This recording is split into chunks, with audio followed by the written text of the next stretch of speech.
Hello बच्चों। तो आज आपके लिए लेकर आए हैं हम बहुत ही इम्पोर्टेंट कंसेप्ट क्लास 10th का, जो कि आपको शायद इसमें कहीं ना कहीं डाउट रहता है। क्या कंसेप्ट हम लेके आए हैं? हम लेके आए हैं बच्चों up stream and down stream concept. Class 10 में पेयर ऑफ स्ट्रेट लाइन, जो कि चैप्टर 3 है आपका, पेयर ऑफ स्ट्रेट लाइन, उसमें इस टाइप के क्वेश्चन आते हैं। तो आई होप आपके पेयर ऑफ स्ट्रेट लाइन के कॉन्सेप्ट क्लियर होंगे, कौन कौन से की इक्वेशंस को कैसे सॉल्व करते हैं। सबसे पहले ये जो कॉन्सेप्ट है ये सीबीएसई बोर्ड में भी काफी बार पूछा जाता है आपके एग्जामिनेशन में, और इम्पॉर्टेंट भी है। तो इस कंसेप्ट को समझते हैं, क्या है ये कंसेप्ट। चलिए, तो सबसे पहले what is up stream and down stream. Stream मतलब से आप क्या समझे? स्ट्रीम से आप यही समझे होंगे कि कुछ फ्लो हो रहा है। स्ट्रीम मतलब कुछ फ्लो हो रहा है ना। अप स्ट्रीम का मतलब क्या है? मान लीजिए ये आपकी रिवर है, okay, this is the river.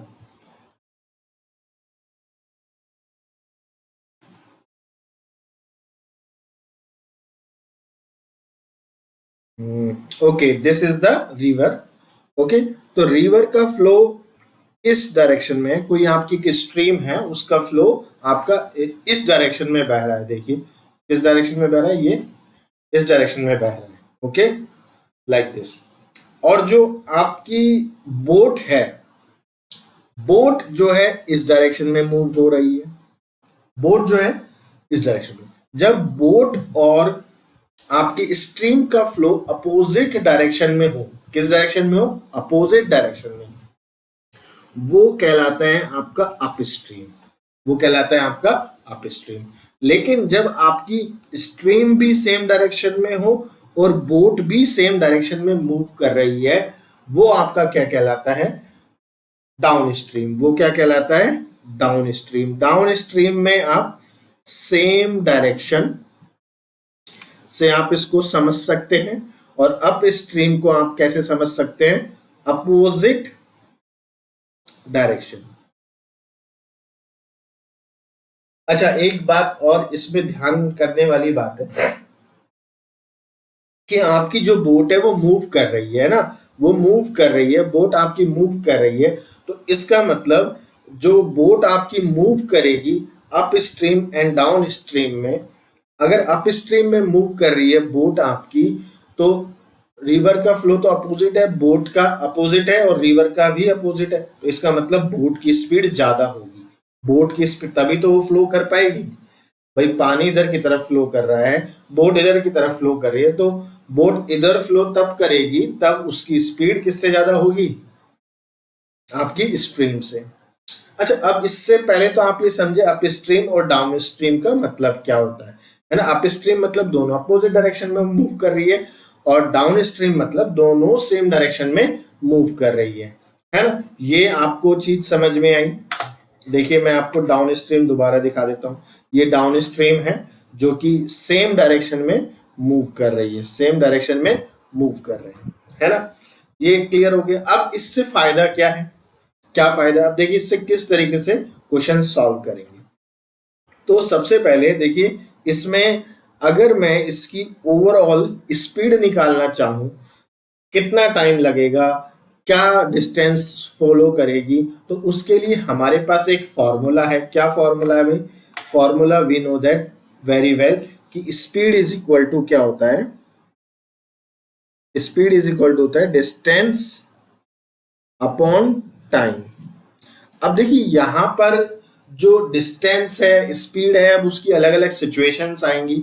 तो अगर मैं पर्टिकुलरली स्पीड की बात करूं, तो लेट सपोज कि अप स्ट्रीम में हम क्या स्पीड लेंगे और डाउन स्ट्रीम में हम क्या स्पीड लेंगे। तो बेसिकली एग्जाम में क्वेश्चन पूछा जाता है कि कुछ सिचुएशन दे दी आपको, और आपसे पूछा जाएगा कि बोट की स्पीड बताओ स्टिल वाटर में, या स्ट्रीम की स्पीड बताओ, स्ट्रीम की स्पीड बताओ, या बोट की स्पीड बताओ। तो उस सिचुएशन में अगर ये सब कंडीशन दी होंगी तो उसका एक हम क्वेश्चन भी करेंगे, है ना। ध्यान से समझिएगा स्पीड किस तरीके से लेते हैं। तो हमने लेट किया, लेट लेट करके हमने क्या काम किया कि हमने speed of boat bx, kilometre per our, और इसको शॉर्ट फॉर्म में हम kmph भी बोल देते हैं, किलोमीटर पर आवर। हमने बोट की स्पीड क्या मान ली? बोट की स्पीड मान ली x, और स्ट्रीम की स्पीड मान ली, लेट स्पीड ऑफ स्ट्रीम हमने क्या मानी? by, kilometre per our, kmph है ना। तो इसकी हमने क्या मान ली? y। अब देखिए, जब डाउन स्ट्रीम की हम बात करेंगे तो दोनों की दोनों एक ही डायरेक्शन में मूव कर रहे हैं, तो जो हमारी बोट जो है तेज चलेगी, उसमें खुद की स्पीड तो थी और उसमें पर लग जाएंगे किसकी स्पीड के? स्ट्रीम की स्पीड के।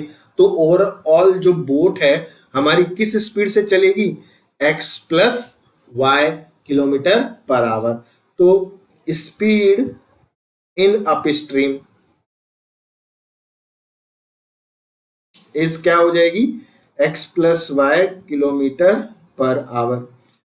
लेकिन भाई जब बोट हमारी इस डायरेक्शन में मूव कर रही है और स्ट्रीम हमारी इस डायरेक्शन में मूव कर रही है, ये तो क्या हो गए? अपोजिट हो गए। तो बोट ऐसे जा रही है, उसको धक्का स्ट्रीम दे रही है तो वो स्लो चलेगी। तो जो हमारी अप स्ट्रीम में स्पीड क्या हो जाएगी?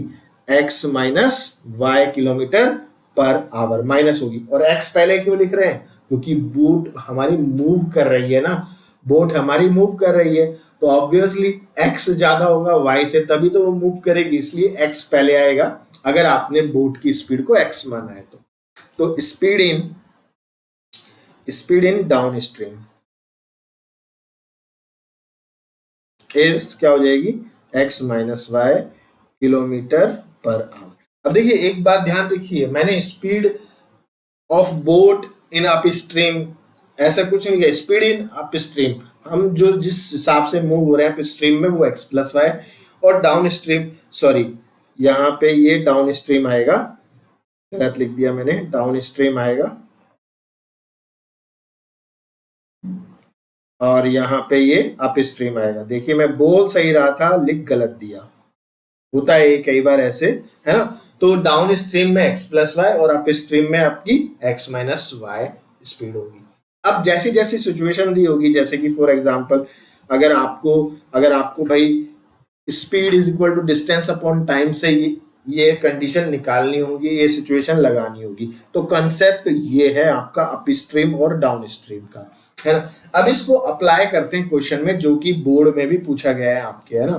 तो क्या कह रहा है कि एक बोट है, वो 24 किलोमीटर तो अप स्ट्रीम में चलती है और 28 किलोमीटर किस स्ट्रीम में चलती है? डाउन स्ट्रीम में, इन 6 आवर, टोटल 6 आवर्स में। मतलब जो बोट है, ओके, इसको समझेंगे क्वेश्चन को क्या कहता है।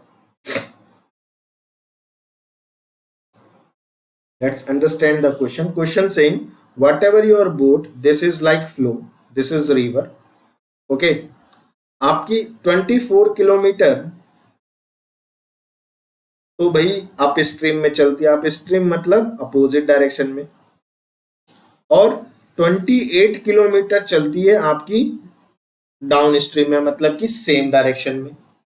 और इसको टोटल टाइम लगता है, दोनों को अगर हम ऐड कर दें तो दोनों का टाइम क्या लगता है? टाइम ले रही है 6 आवर्स। तो ये तो आपका केस 1 हो गया। ऐसे ही आपका केस 2 है, क्या कह रहा है? It goes 30 kilometre upstream, 21 kilometre downstream in 6 hour, same 6 hour 30 minutes.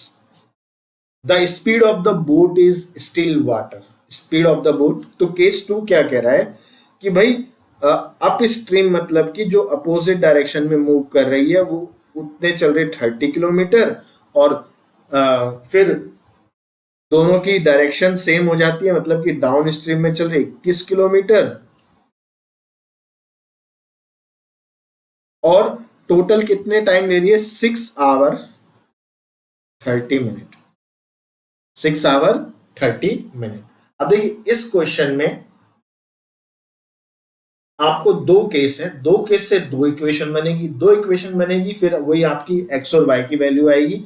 तो वो आप किसी भी मेथड से निकाल सकते हैं, एलिमिनेशन, सब्स्टिट्यूशन, ग्राफिकली कैसे निकाल सकते हैं ना। तो अब इस क्वेश्चन को सॉल्व करने के लिए लिखना क्या है, सबसे पहले स्टार्ट करते हैं। ये तो मैंने आपको कंसेप्ट समझा दिया। दूसरा कंसेप्ट इसमें यह है कि ये 6 आवर और 6 आवर आवर्स की इसने कंडीशन दी हुई है। जो भी हमारी सिचुएशन बनेगी, तो आपको पता है स्पीड इज इक्वल टू क्या होता है?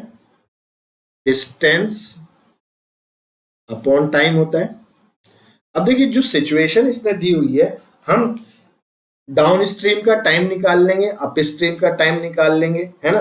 तो टाइम निकालने का क्या फॉर्मूला होता है? टाइम इज इक्वल टू होता है डिस्टेंस अपॉन स्पीड।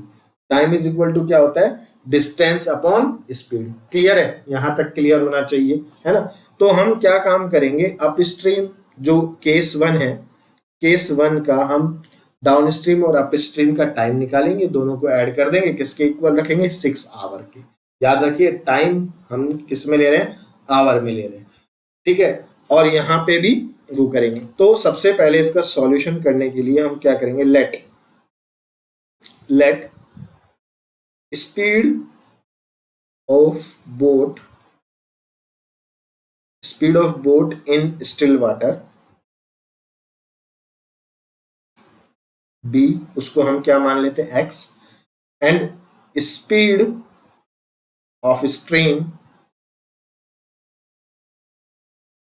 या speed of stream be y. ठीक है। अब ध्यान दीजिएगा, speed in upstream, speed in upstream क्या होगी?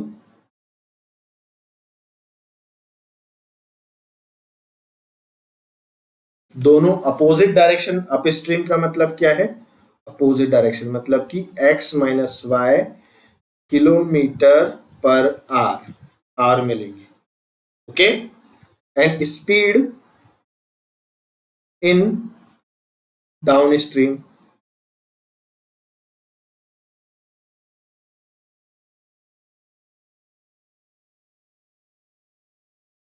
क्या हो जाएगी? x plus y kilometre per hour. अब प्रॉब्लम हमें कहां पर आती थी? यही प्रॉब्लम आती थी कि यार ये कैसे लिख दिया डायरेक्ट, ये कैसे लिख दिया डायरेक्ट। तो ये कॉन्सेप्ट हमने कहा ऑलरेडी यहां समझ लिया है पहले। क्यों क्यों होता है ना, यहीं पे प्रॉब्लम आती थी स्कूल्स में, क्या कोचिंग्स में नहीं समझ में। कारण क्या होता है कि कहीं ना कहीं हम व्यस्त हो जाते हैं, बिजी हो जाते हैं और फिर भूल जाते हैं कॉन्सेप्ट। तो ये ध्यान रखिएगा किस तरीके से आया x plus y x minus y. अच्छा, अब देखते हैं दूसरा कॉन्सेप्ट। अब इसकी इक्वेशन बनाते हैं, है ना। इक्वेशन में यहाँ साइड में बना रहा हूं, है ना। अब देखिए बच्चा, पहला केस लेते हैं, केस 1। आपको मैंने बता दिया टाइम। अब इसमें अप स्ट्रीम का टाइम, केस 1 में अप स्ट्रीम का time plus time of down stream, दोनों को मिला के कितना टाइम लग रहा है? 6 आवर। तो अगर अप स्ट्रीम की डिस्टेंस हमें दे रखी है और स्पीड हमें मिल गई, क्योंकि डिस्टेंस अपॉन स्पीड क्या होता है? टाइम होता है। कितनी डिस्टेंस है बच्चा केस 1 में? देखिए केस 1 में डिस्टेंस है 24 अप स्ट्रीम की, और स्पीड कितनी ले रही है? Because time is equal to distance upon speed होता है। तो डिस्टेंस अपॉन स्पीड हमें क्या दे रहा होगा? टाइम दे रहा होगा आवर्स में। तो डिस्टेंस 24 है और स्पीड हमारी अप स्ट्रीम में कितनी है? x minus y. बन गई ना इक्वेशन? समझ में आ रहा होगा? हाँ कि ना? आ रहा होगा? फटाक से कमेंट कीजिएगा। देखिए थोड़ा सा हो सकता है कि आपको लगे कि यार सर लंबा खींच रहे हैं इसको, अगर मैं वही जल्दी जल्दी फास्ट बता दूंगा तो फिर कैसे मजे आने वाले। फास्ट देखना है, 2x स्पीड करो, आराम से देखो, है ना। 28 हो गई स्पीड डाउन स्ट्रीम में, और x plus y is equal to 6। अब ये सब आवर्स में है ना, आवर्स में। ये हो गई आपकी कौन सी? इक्वेशन नंबर 1, इसका नाम हम दे देंगे। करेक्ट है? कोई डाउट है? चलिए आगे बढ़ते हैं। दूसरा केस क्या कह रहा है बच्चा, सेकंड केस टू ये कह रहा है, केस टू क्या कह रहा है, केस टू यही कह रहा है,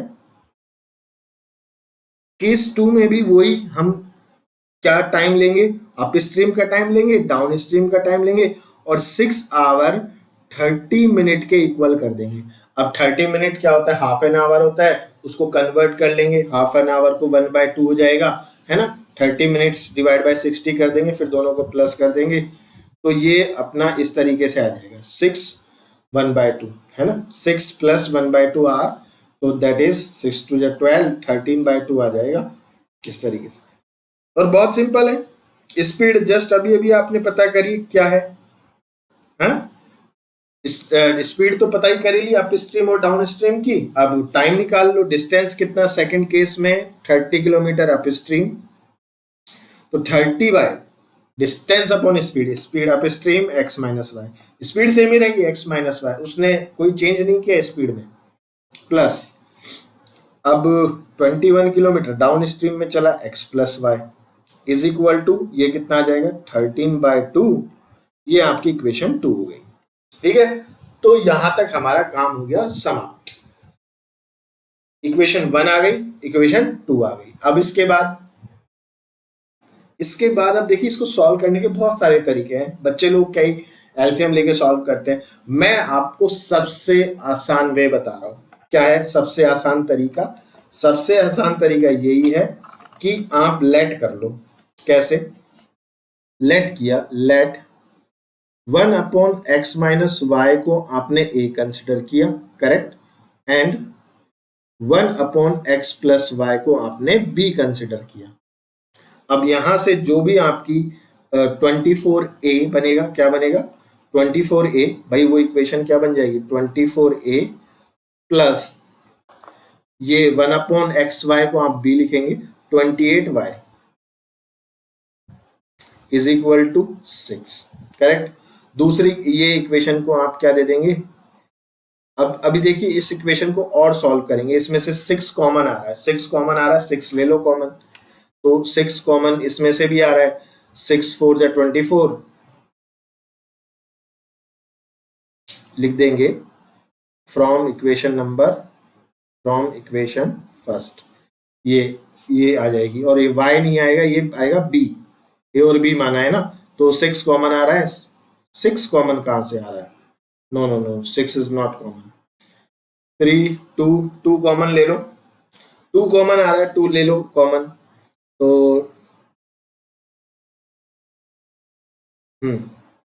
तो यहाँ पे आ जाएगा 12a प्लस 14b और इज इक्वल टू क्या आ जाएगा, अब 3 इसके डिनोमिनेटर में जाएगा तो 3 इस तरीके से बच जाएगा, है ना, फ्रॉम इक्वेशन 2। अब इक्वेशन 2 की बात करते हैं,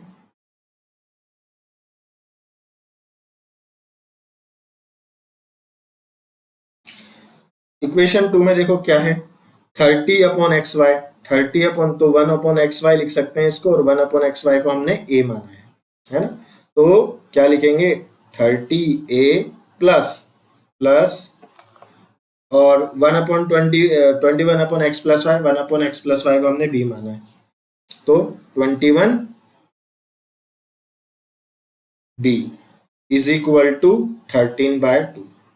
अब यहां से कुछ कॉमन आ रहा है, नहीं आ रहा है कॉमन, कुछ भी आ रहा है 21 13 30 कुछ भी नहीं आ रहा कॉमन, तो अब इसको सॉल्व करना पड़ेगा। सॉल्व करने के लिए आपको या तो एलिमिनेशन मेथड या सब्स्टिट्यूशन मेथड इसमें लगाना पड़ेगा, करेक्ट। अब इसमें हम लगा देते हैं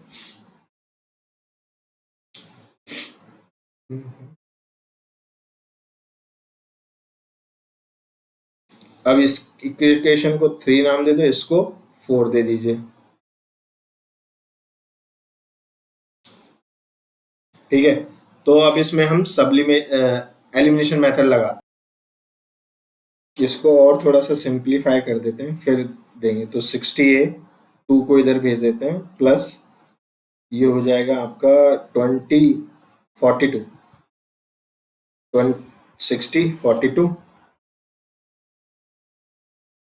इज इक्वल टू 13, इसको इक्वेशन नंबर 4 दे दिया। अब देखो इस इक्वेशन को सेम बनाना है। तो अगर मैं इक्वेशन थर्ड को 5 से मल्टीप्लाई कर दूं तो 12 5 जा 60 हो जाएगा। ओके, और फिर उसको 4 से सब्ट्रैक्ट कर दूं, है ना, तो हमारा ए कट जाएगा, बी आ जाएगा।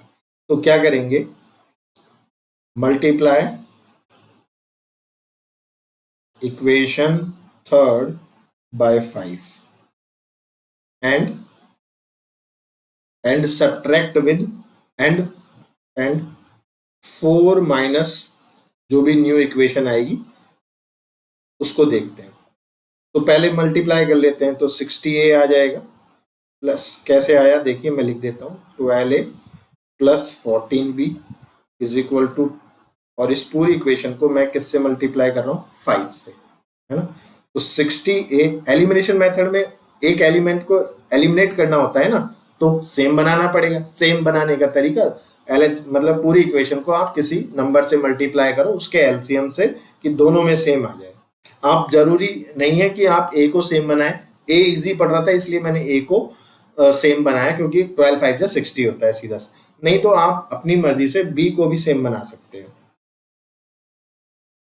प्लस अब 14 इंटू 5 करो, 14 इंटू 5 20, ओके 70 आ गया, प्लस 5 3 जा 15 इज इक्वल टू 15। ये इक्वेशन नंबर 5 आ गई अपनी, है ना। अब क्या करेंगे, सब्ट्रैक्ट करेंगे किसको,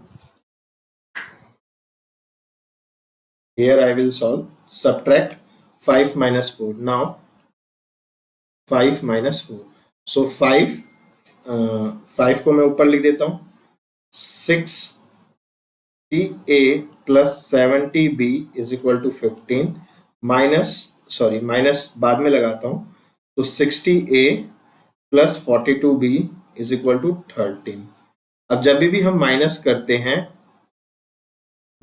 करते हैं तो साइन चेंज होते हैं। ओके, तो ये कट हो गया, और ये कितना बचेगा आपका, 10 में से 2 गए 8, 10 में से 2 गए 8, और कैरी लिया था इधर 7, 6 में से 28, और ये कितना बचेगा 28, बी भी तो आएगा साथ में, और ये बचेगा 2। तो बी आ गया आपका 1/2/28, और 2/28 क्या होता है, 1/2 1 जा 2, 1/14। अब 2 बी आ गया, तो अब बी को किसी में पुट कर दो, put b is equal to 1/14 equation third in equation third. तो थर्ड इक्वेशन में ये रही, थर्ड इक्वेशन कोई सी भी इक्वेशन में पुट कर सकते हो, थर्ड फोर्थ फिफ्थ किसी में पुट कर सकते हो, वहां से आप b निकल जाएगा। अब जैसे हमने पुट किया 12a प्लस 14 इंटू 1/14, बी की वैल्यू क्या आई 1/14, यहां से देखो b की वैल्यू क्या आई है b की वैल्यू आई है 1/14, करेक्ट। इसको मैं बॉक्स में भी डाल देता हूँ क्योंकि अभी काम में आएगा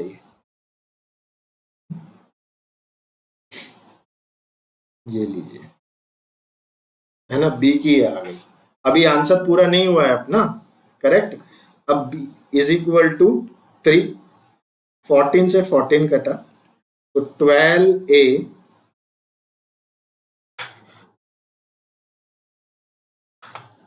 14 से 14 कटा, 12a plus 1 is equal to 3। अब 12a is equal to 3 minus 1, so a is equal to आपका क्या आया, 3 माइनस 1 होता है 2/12, सो ये आ गया 1/6। अब we get the value of a and b, value of a and b क्या आ गई, ये आ गई। अब सो यहां से नाउ हमने क्या लेट किया था, 1/x minus y is equal to a put किया था, a की वैल्यू क्या आई 1/6 एंड 1/x प्लस y। देखिए आंसर a और b नहीं है, आंसर क्या है, x एंड y है। तो जो लेट किया उसको पुट करेंगे वापस, b को पुट किया, b को क्या पुट करेंगे 1/14। अब इनको आप रेसिप्रोकल कर सकते हैं, क्रॉस मल्टीप्लाई, तो x minus y is equal to क्या आ गया 6, ये इक्वेशन नंबर आपकी क्या कहलाएगी 7, और x plus y is equal to क्या आएगा 14, ये आपकी इक्वेशन नंबर क्या कहलाएगी? 8। ये आपकी इक्वेशन नंबर 8। अब फिर इनको सॉल्व करेंगे। और सॉल्व किस तरीके से करेंगे? सॉल्व करने का सबसे बेस्ट तरीका है दोनों को क्या कर दो, ऐड या सब्ट्रैक्ट। चलिए करते हैं ऐड।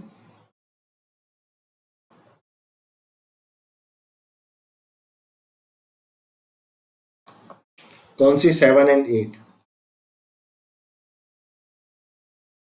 तो क्या है 7th equation? x plus x minus y equal to 6, ये 7 है। और x plus y is equal to वो कितनी है? 14।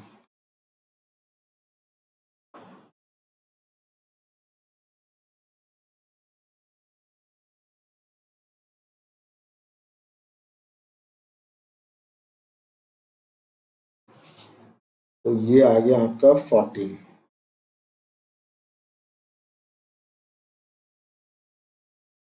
अब जब आप ऐड करेंगे तो 2x, y से y कट जाएगा, 2x is equal to 20, x is equal to क्या आ जाएगा? 10। अब put now put x is equal to 10 in equation 7।